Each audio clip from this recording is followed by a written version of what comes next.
Você já sentiu culpa alguma vez na vida? Que pergunta, né? Todos nós já nos sentimos culpados em algum momento. Talvez por decisões do passado, talvez por pecados cometidos ou caminhos que a gente escolheu andar. A ciência fala que a culpa é um sentimento até que importante para a vida em comunidade, né? Para mim e para a sua vida. Porque a culpa, ela é meio que um freio moral, sabe? Que nos leva a avaliar os nossos pensamentos, a pensar nas nossas ações e nas consequências dela também. Quando a gente comete um erro, né?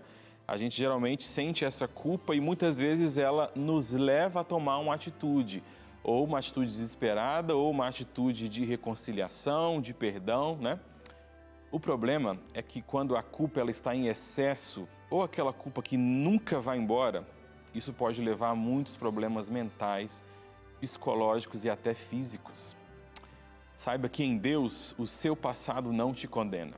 Fica com a gente porque começa agora o programa Adoração, o seu encontro com a Palavra de Deus.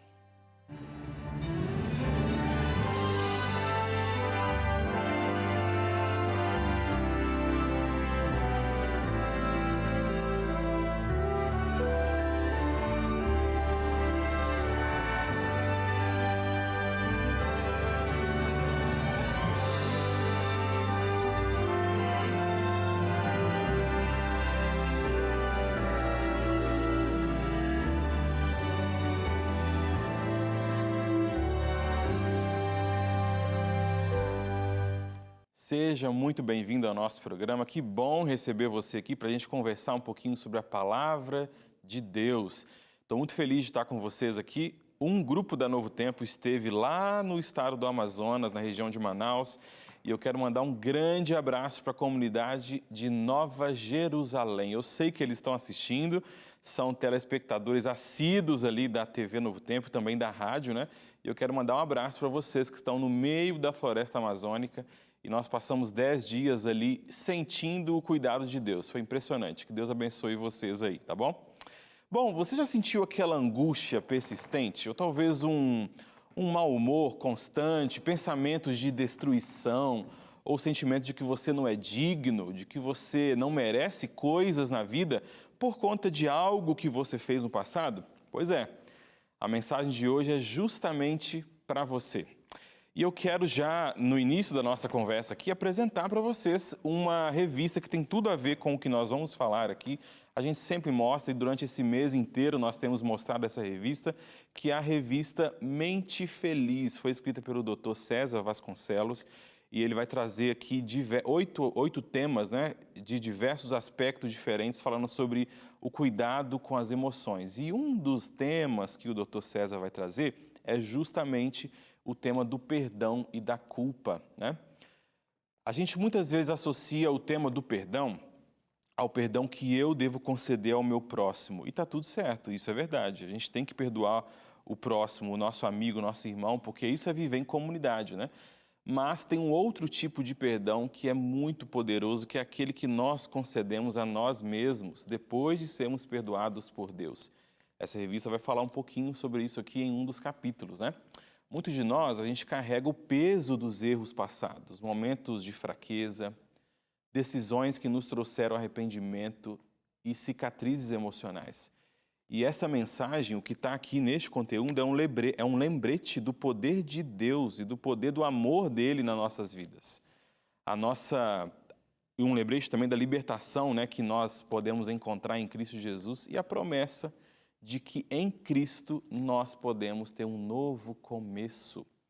Quero te convidar a pedir aqui a revista Esperança, Mente Feliz, por meio do telefone WhatsApp, que é o 12 98244 4449. Você não vai se arrepender. Peça essa revista, porque nós aqui já estudamos, pelo menos eu já estudei, boa parte da nossa equipe também já estudou, e é uma revista que está muito assim, prática, sabe? Um guia para a gente ter uma mente melhor, uma mente mais saudável. E uma dessas coisas é a libertação da culpa, desse peso que ela traz, né? É justamente sobre isso que a gente vai conversar um pouquinho à luz da Bíblia, ao analisar algumas histórias muito interessantes. Tenho certeza que se você se abrir, vai ser uma bênção para você. Quero te convidar, antes da gente abrir a palavra de Deus, para uma palavra de oração. Você me acompanha? Santo Deus, muito obrigado porque nós temos a oportunidade de estarmos diante do Senhor, Pai, para apresentar aqui as nossas dificuldades, apresentar o nosso coração. Não sei como meus amigos estão agora em casa, Senhor. Talvez tenha alguém se sentindo mal, alguém com depressão, alguém que está talvez no fundo do poço, Pai, pessoas com diferentes problemas, Senhor. Não sabemos como elas estão. Mas o meu pedido aqui, Senhor, neste momento, ao abrir a sua palavra, é para que o seu Espírito possa falar, Pai, por meio de mim, a todos que estão em casa nesse momento, que estão assistindo no YouTube, não importa onde. Por favor, Pai, fale ao nosso coração e deixe o seu recadinho para nós neste dia. É o que nós pedimos, em nome de Jesus. Amém. Muito bem, vamos começar então. Antes de eu abrir a Bíblia, quero te fazer mais algumas perguntas aqui. E veja, você já teve vergonha de alguém da sua família? Pensa bem, já teve vergonha de alguém? Sabe aquele tio meio sem noção, né? Que fala umas coisas estranhas, assim, uns negócios nada a ver e te deixa com vergonha. Sabe que quando você é criança, né? Eu passei por isso em alguns momentos, a gente tem vergonha às vezes dos familiares, né? A gente quer ser independente quando está chegando na adolescência ali, então quer sair para os lugares sozinhos, né? Quer ser independente, quer ter a sua independência aí enquanto adolescente, e a gente sente vergonha às vezes, né? Eu tenho um colega que o tio dele, ele fez uma apresentação, digamos assim, em um show de calouros. Porém, a apresentação dele foi uma apresentação muito vexatória, foi engraçada, mas pro lado ruim, sabe? Quando a pessoa ela tenta contar uma piada e não consegue. Eu sou meio assim às vezes, né? Não é assim muito para contar piada, não. Mas esse homem se apresentou em um show de calouros em rede nacional. Isso aconteceu em um país chamado Togo. E durante essa apresentação as pessoas riam, todo mundo tirando sarro e aquilo começou a viralizar durante a semana. Só que tinha uma família, algumas pessoas que não estavam rindo, que não estavam achando graça. Eram justamente os familiares desse rapaz, desse senhor, né? E esse meu amigo conta que durante quase que um ano, meses, né? Quase que um ano, ele e a sua família sentiam muita vergonha desse indivíduo por conta de algo que ele fez em público que trouxe vergonha para a sua família. Mas e na sua família? Você já sentiu vergonha de alguém? Será que você já sentiu vergonha de você mesmo? Talvez pelas práticas que você teve, ou talvez se foi alguém da sua família, por conta de algo que ele fez, algo que ele praticou, talvez pela orientação sexual, talvez pela vida que essa pessoa leva ou levou, né? Uso de drogas, talvez uma pessoa que foi presa, né? Já sentiu vergonha de alguém da sua família? Pois é, eu quero convidar você a estudar um pouquinho comigo aqui uma família específica da Bíblia. Sabe, os judeus, principalmente depois do exílio, eles tinham um hábito, na verdade eles sempre tiveram esse hábito, mas isso ficou mais forte, que são as genealogias. E aí, antes de você mudar de canal ou ir para outro vídeo, não, a gente não vai ficar só lendo genealogia, não. Mas a gente consegue aprender algumas coisas com as genealogias da Bíblia, tanto do Antigo quanto do Novo Testamento. Essa genealogia específica é do Novo Testamento.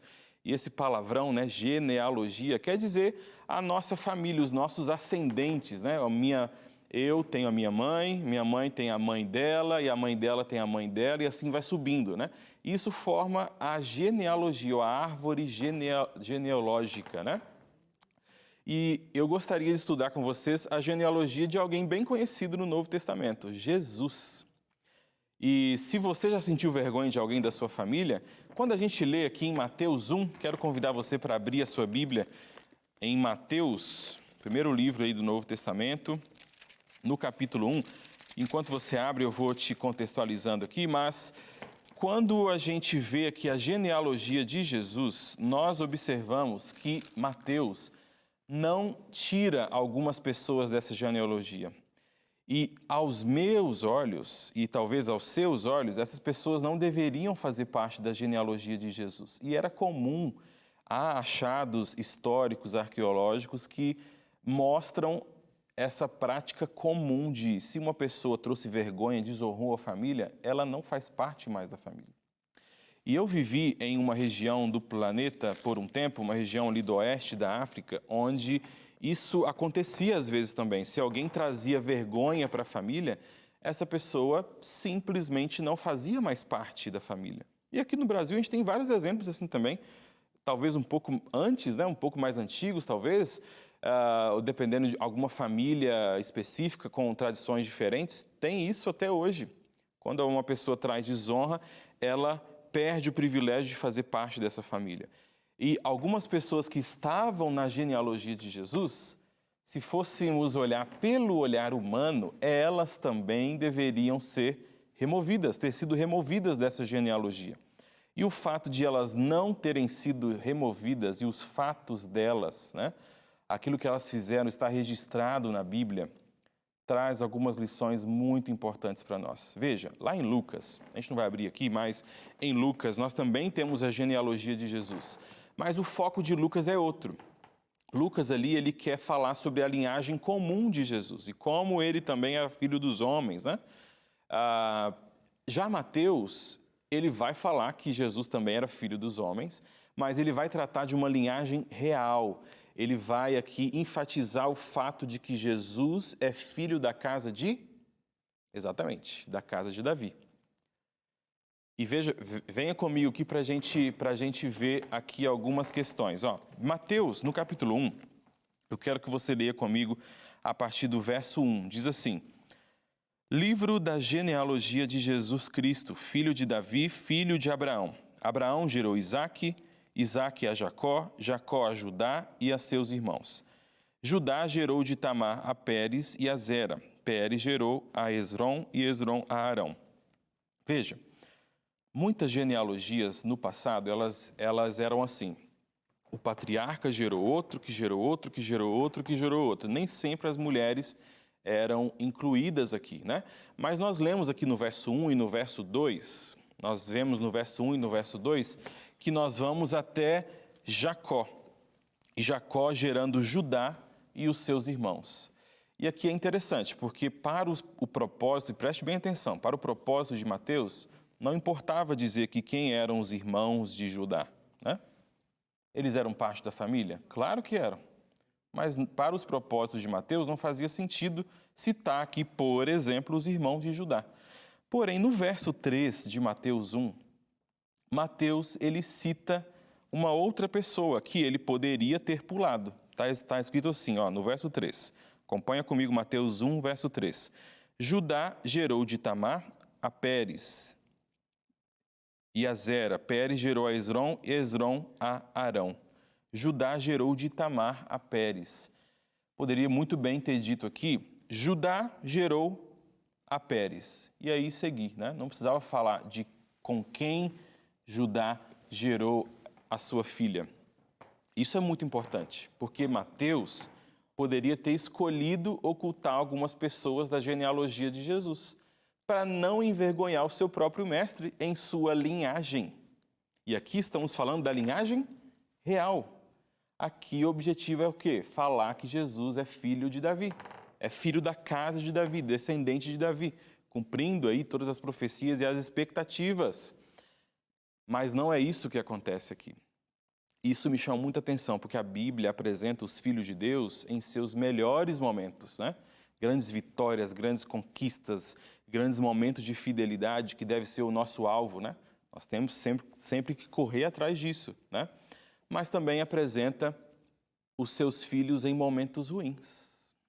Exatamente, é sobre isso que a gente vai ver aqui rapidamente. Veja, aqui nós temos algumas mulheres, não vamos ler o capítulo inteiro, mas se você ler aqui, apareceu Tamar. Na verdade, eu quero só mencionar onde aparecem as mulheres que nós vamos conversar, né? No verso 5 diz assim, Salmão gerou a Raabe, gerou de Raabe a Boaz. Este de Rute gerou a Obed, e Obed a Jessé. E o verso 6, que é o último que eu quero ler com você, só para você situar onde estão essas mulheres que eu gostaria de conversar com vocês, tá? Jessé gerou ao rei Davi. E o rei Davi a Salomão, da que fora mulher de Urias. E é interessante que nem o nome da mulher de Urias aparece aqui, né? Ela é conhecida como mulher de Urias apenas aqui. Mas veja, dessas mulheres que aparecem na genealogia aqui de Jesus, a genealogia real, né, a ascendência real de Jesus, são 5 mulheres, né? Faltou Maria aqui, que vai aparecer mais para frente. Mas dessas 3 eram gentias. E aí nós temos uma prostituta, Raabe, uma mulher adúltera, que é a mulher de Urias, que o nome dela é Batseba, né? Muitos chamam de garota de programa, né? Mas não exatamente isso, talvez. Uma prostituta também, que se prostituía em um momento, Tamar. Então, veja, das 5 mulheres que aparecem aqui, 3 são fora, digamos assim, do povo de Deus. E essas têm atitudes e profissões aí bem diferentes, né? E eu quero conversar com você sobre essas 3 mulheres, porque o que elas fizeram, a situação delas, como elas viveram, né, pode nos apresentar algumas lições. Veja, Tamar é a primeira que é apresentada aqui no verso 3. E veja, o filho de Judá, o nome dele era ele se casou com Tamar. E aí viveram por um tempo, só que a Bíblia diz lá em Gênesis 38, eu até te convido para abrir a sua Bíblia em Gênesis 38, enquanto você vai abrindo eu vou contando a história aqui, tá? Mas ele se casou, só que a Bíblia apresenta que ele era perverso. E Deus o fez morrer, ou o deixou morrer. O que acontece? Tradicionalmente, e isso acontece até hoje em algumas regiões do mundo, principalmente no Oriente Médio, quando o homem morre, né? Morreu o marido, agora ela ficou viúva. É natural e necessário que o seu irmão assuma essa mulher, para que ela não fique desamparada e para que o primogênito, talvez o mais velho ali, tenha a sua descendência garantida. E é isso mesmo. Os filhos que o irmão tiver com a viúva não são dele, são do falecido. E o outro filho de Judá, Onã, ele viu que os filhos dele com Tamar não seriam bem dele, né? E aí ele tentou enganar ali, digamos assim, a Deus. E ele também morreu. Imagine, Tamar deve ter ficado, né, conhecida como a matadora de maridos, né? Imagine que situação. Não sei se você já abriu a sua Bíblia lá em Gênesis 38, mas se não, abre aí com a gente.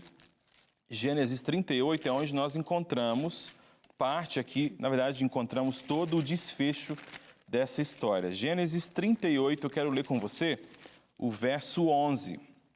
Depois de tudo isso, se casou, morreu. Aí casou com o irmão, e aí Deus viu que ele era perverso também, ele era mau, e ele morreu também. E agora Judá, Tamar, na verdade, está mais uma vez viúva. E no verso 11 diz assim, depois de tudo isso, então disse Judá a Tamar, sua nora, permanece viúva em casa do teu pai, até que Selá, meu filho, venha a ser homem.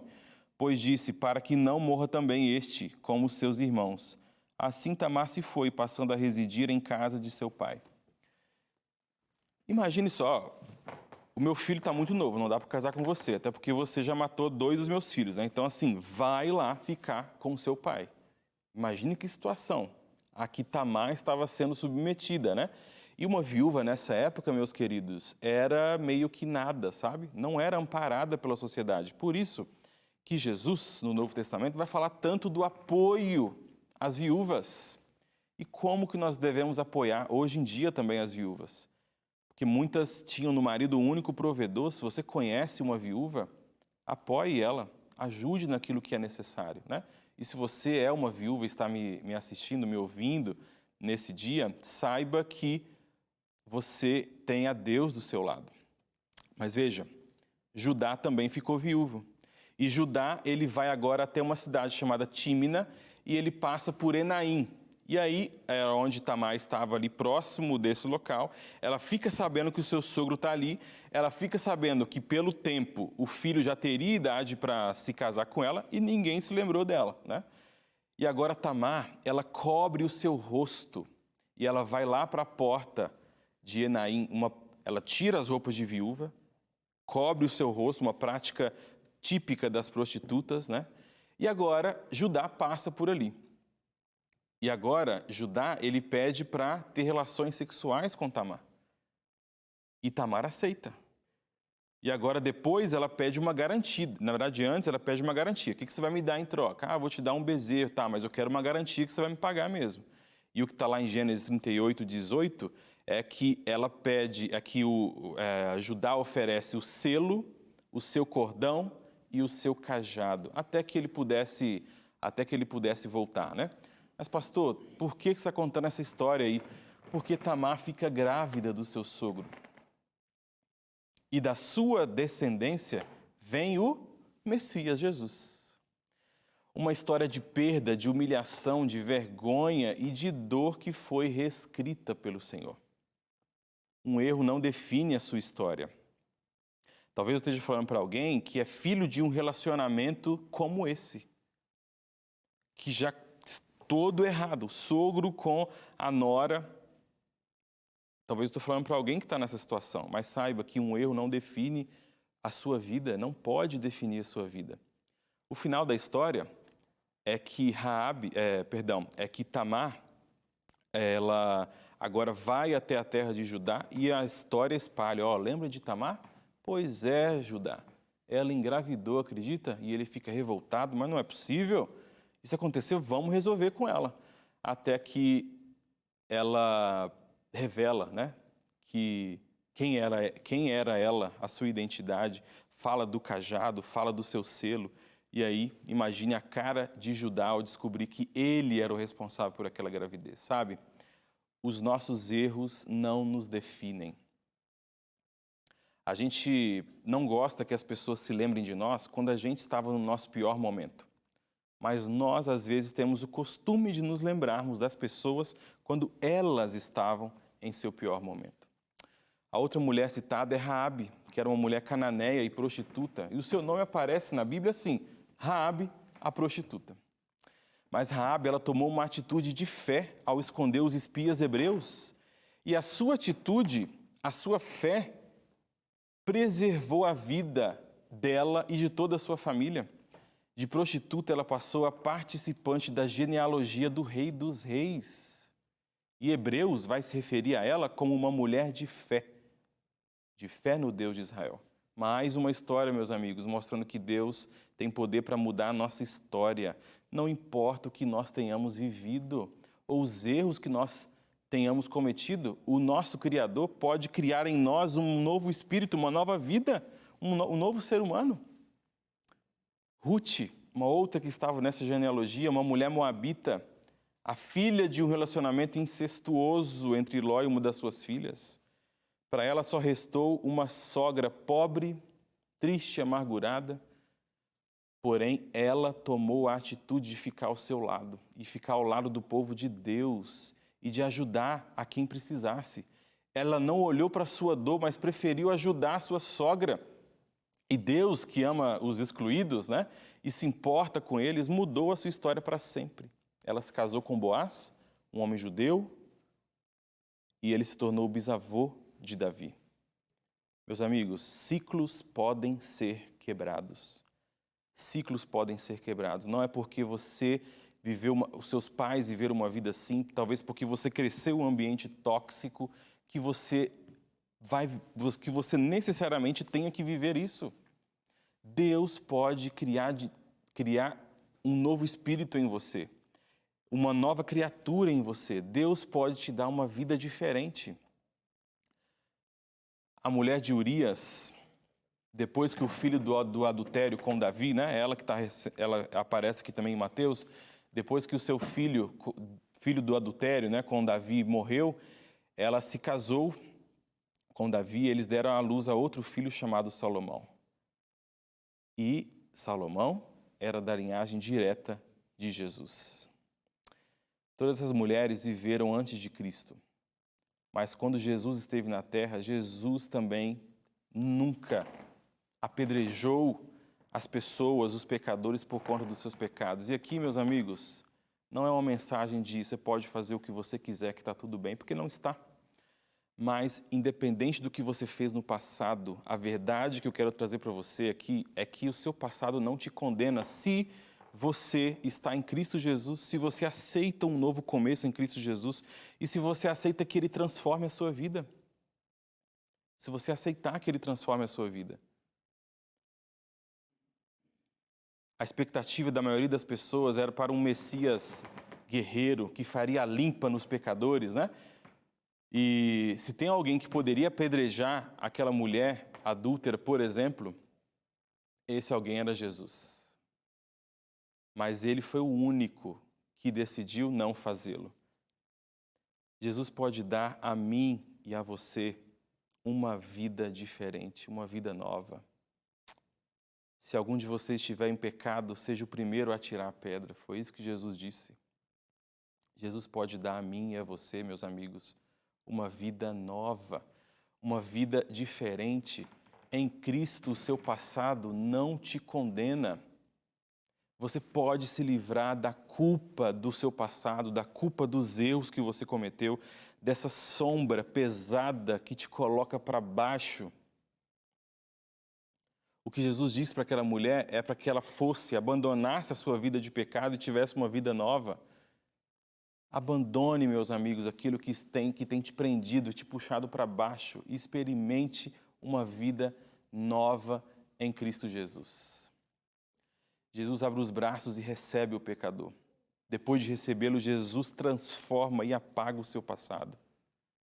Mais uma vez, a gente não gosta de ser lembrado de quem nós éramos quando a gente estava no nosso pior momento, mas às vezes a gente se lembra das pessoas só quando elas estavam na sua pior forma. Meus amigos, essa mensagem não é uma mensagem, mais uma vez, de que você pode tudo e está tudo bem e nada vai acontecer. Mas o nosso passado é apagado por Cristo, mesmo que as consequências dele ainda nos afetem. Talvez estou falando para alguém que está vivendo as consequências do que plantou. Saiba que as consequências fazem parte deste mundo pecaminoso. São consequências dos nossos atos, mas você pode viver livre da culpa. Livre da culpa. Romanos 8:1 diz que quem está em Cristo é uma nova criatura. Em 2 Coríntios 5:17, diz que as coisas velhas já se passaram e tudo é feito novo. Jesus não se lembra dos nossos pecados, das nossas iniquidades, como diz lá em Hebreus 10. Ele as apaga por completo e dá a nós uma oportunidade de vivermos uma vida nova. Como que a gente se livra da culpa? Vá até Jesus. Identifique a origem dessa culpa. Reconheça que você errou. Se for possível, peça perdão a quem quer que seja, a Deus ou aquele que você ofendeu. Mas não deixe que a tristeza tome conta de você. Seja transformado pelo perdão de Deus e viva uma nova vida em Cristo Jesus. A minha oração é para que você se liberte da sua culpa, para que você entenda que o seu passado ele pode ser apagado por Cristo, se você se entregar por completo a Ele e dizer: Deus, eu fiz isso no meu passado, eu não me orgulho disso, eu me envergonho disso, eu sinto o peso disso na minha vida, mas eu quero dizer para Ti que eu peço perdão e eu quero me reconciliar com aqueles que eu ofendi. Por favor, Pai, me dê uma vida nova. Me dê uma vida diferente. Deus vai dar isso a você. Ore comigo. Santo Deus, abençoe, Pai, esse seu filho e a sua filha, Pai, que está nos assistindo nesse momento com o peso da culpa de um passado pecaminoso, Pai. Dê a eles a certeza de que em Cristo eles podem ter uma vida nova. Ao abandonar este passado e pedir perdão a Deus, Pai, que eles entendam que o Senhor pode dar uma vida diferente a cada um deles. Essa é a minha oração.